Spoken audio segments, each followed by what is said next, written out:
Throughout this land today there are men who have heard their call. They are our faithful ministers, God's watchmen on the wall. There is a special crown for them in heaven, so I'm told. God bless these faithful ministers, they're watching for our soul. Welcome to the Watchman's Call. We invite you to study with us the ancient prophecies of the Bible and witness their fulfillment in our modern times. I see an ancient city surrounded by a wall, and as the night approaches, I hear a watchman call. To all God-fearing citizens, let each heart prayerful be. It seems there's been a rumor and approaching enemy. We're sure all of you've noticed lately, there's been a lot of people talking about the prophecies of the Bible, especially concerning the end of days or the end times, as most people put it. Now, don't get us wrong, we're glad that there's a lot of people talking about these different prophecies. But everybody knows that once you start getting a whole lot of people talking about the same subject, that subject starts getting blurred. And so we have to be really careful, very, very careful, who we're listening to and make sure of where they're getting their information from. So our suggestion is just make sure that what you're hearing absolutely and totally lines up with what the scriptures say and not just somebody's opinion. Today we want to talk about something that actually goes along with all those prophecies. We noticed that when a lot of people hear different prophetic words given and the things that are coming, some people just put their hands over their ears to try to keep from hearing anything, and some get really anxious. See, the truth is, this kind of stuff scares a lot of people, and they're just trying to figure out what they can do to protect themselves and their families for the most part. One of the things that almost everybody is doing is they're starting to talk to God. See, there's a difference between talking to God and talking at God. And this is what we're wanting to discuss today. Do y'all remember back September 11th? There's a lot of you that's old enough to remember that. There's a whole bunch of you that don't remember it, but hopefully you've at least heard of it. Well, at that time, a lot of the churches just filled up. September the 12th, people was just filling in the churches. And every day after that, everybody wanted to talk to God because most everybody was thinking, well, this is the end. America's under attack, or we're fixing to fall. Well, it turns out that was a warning from God. You see, God allowed our protection to be raised just a little bit and a little bit of an attack to come at us to get our attention, because a real large majority of the American people have forsaken God and his laws. So we have to ask ourselves, how is the best way to speak or talk with God? If the way of learning wisdom is to listen to God more and to talk to him or someone else less, especially using endless sentences, just on and on and on, and big words that most people don't even understand, then how exactly should we speak with God? In the book of Ecclesiastes, King Solomon, who called himself the preacher, he's trying to teach us how to speak with God in chapter 4. In verse 4, it says, the teacher now comes to focus in on our speech to God. Now, when we first read this, it seemed like what he's talking about don't really have a lot to do with us, but the focus is on making vows, okay? So now making vows is probably not something that most people do on a regular basis. It's kind of like making New Year's resolutions. A lot of people do that, but do you make a resolution on January or in March or in September? In other words, do you make resolutions to keep doing something different, like making lifestyle changes constantly? So what's the difference in making a resolution and making a vow?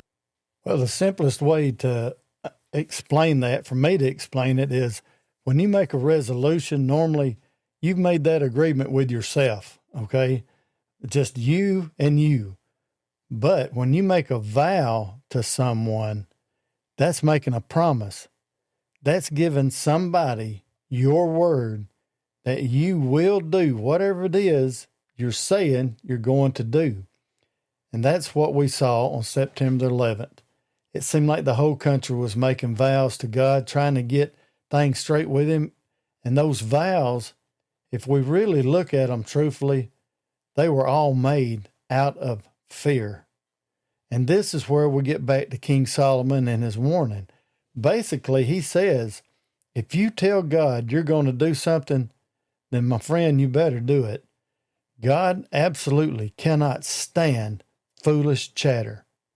Now, this might cut and it might hurt, but we have to think about how much time we spend on foolish chatter. And I'm not leaving myself out of the equation here either. See, Solomon says again in Ecclesiastes chapter 5 and verse 5, if you vow it, then do it.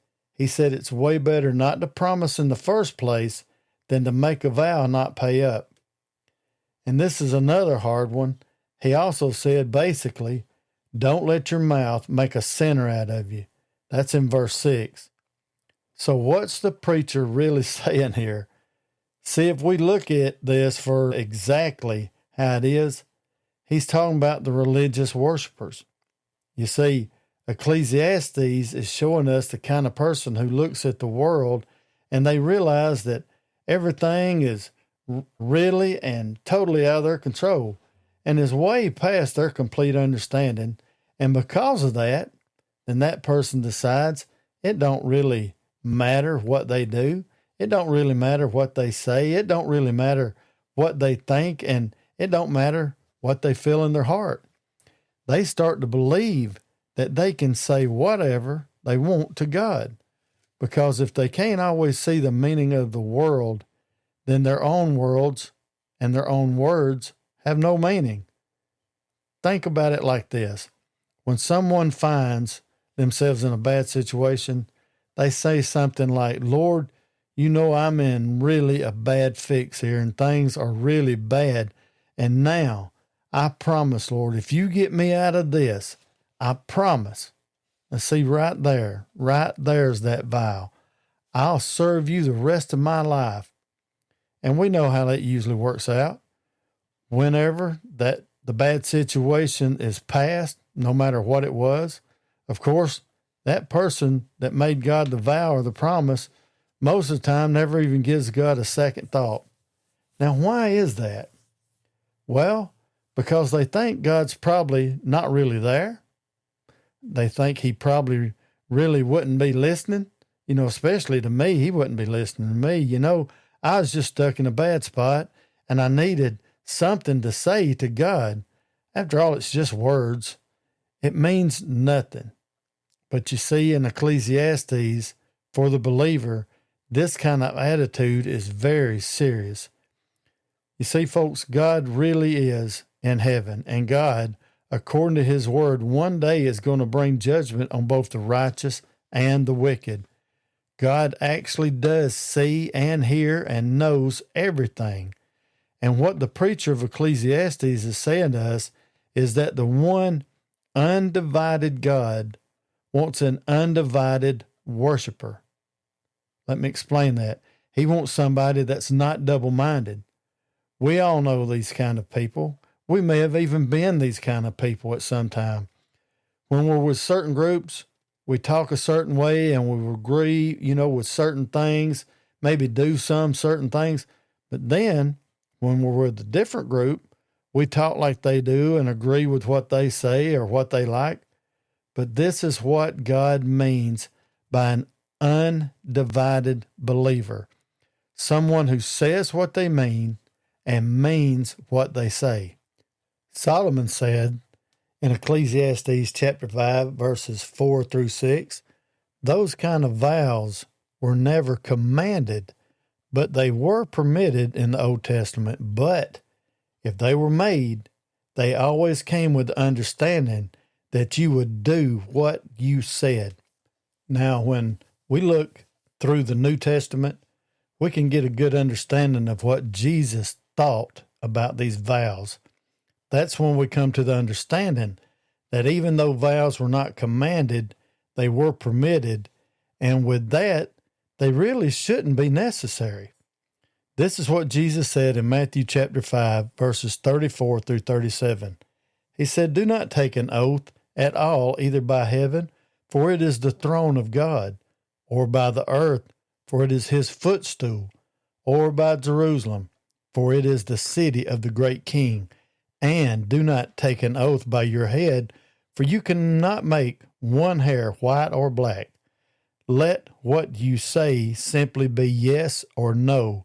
Anything more than this comes from evil."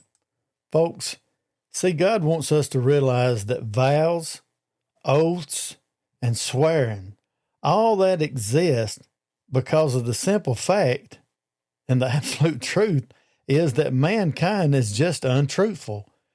You see, we naturally change the details just a little bit off of whatever the story is we're telling people. Again, it's just our nature to try to make the story a little bit better or a little bit worse, either way than what it truthfully was.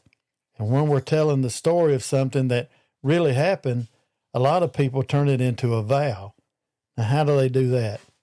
So how many times do you hear somebody say, "Man, I ain't lying. I'm telling you that's how it really happened"? See, that person just made a vow for their version of the story to be the absolute truth. If we just tell a lie, plain and simple, you know that's bad enough. But when you say, "I swear that's the truth," then you have just made a vow to someone that is totally sealed in lies. When we finally realize that God sees our hearts, we have to ask ourselves, what do we look like to God when all of our words don't even resemble the truth of reality? We should all take to heart the warning Solomon was trying to give us in the middle of all this uproar, all the violence, all the world problems. Don't make God a promise that you're not fully committed to keeping. Here's a lesson from Solomon. Whenever we speak to God or when we're talking to others, keep it very simple. Simplicity will guard your sincerity. For all believers who are honest, they should not need to make vows or oaths of any kind. Just a simple yes or no most of the time will guard the honesty of what you say. We try to become people that are not looking for an angle, or a person who tries to make a story something totally different than what it truthfully is. Remember the old saying, what you see is what you get. We decide that because God sees, we're not going to live off of the fact that the person I'm talking to does not see. You may not know whether I'm telling the truth, but God does. So the lesson here is this. When we live with the understanding that God has my heart opened up in front of him like a book, I stand in awe of him. Now that's verse 7, and it says, "This takes concrete form to the kind of words that do and do not leave my mouth." So friends, how do we speak with God? We do this in all truthfulness and in all sincerity, with the understanding again that he sees us like an open book. Y'all be blessed. Thank you for joining with us here at the Watchman's Call. My friends, Jesus is coming back very soon. The signs for his return are showing up all over the world, even as we speak right now. Our job is to reach as many people as we can and warn them about his return.